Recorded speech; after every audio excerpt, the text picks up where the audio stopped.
Good morning, good morning, Kobe. Good morning, Kobe Japan.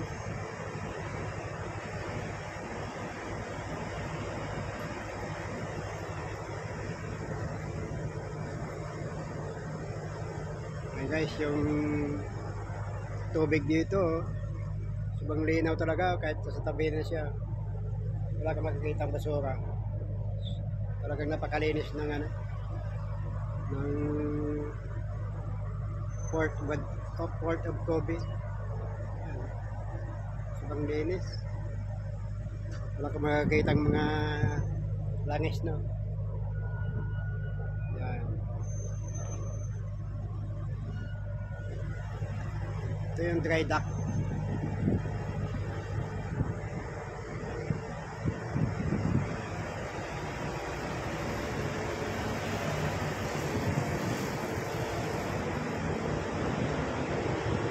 Gustong kung ginagawa yung mga barko, magpipintura dito dinadala, iangat yan.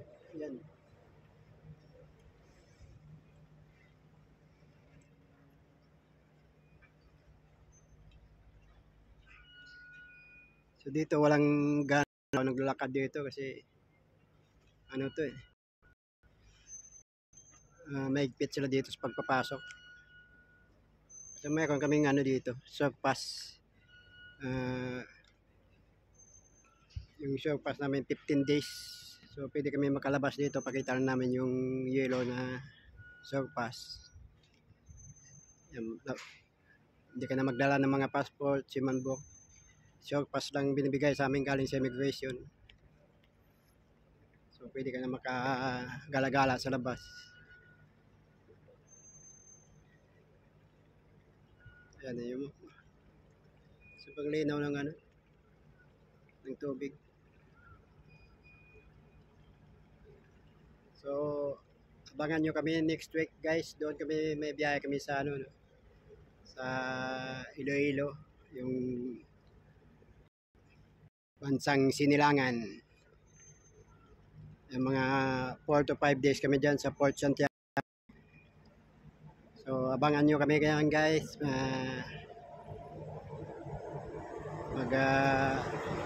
Mamili lang kami ng mga doon kasi mas mura doon yung mga pagkain.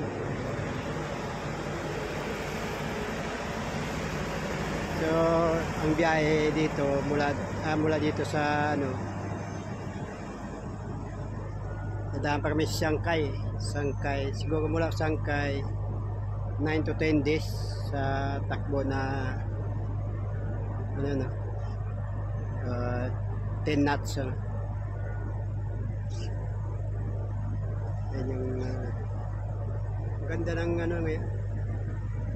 Kahapon malakas yung hangin, ngayon hindi na siya walang ganong hangin.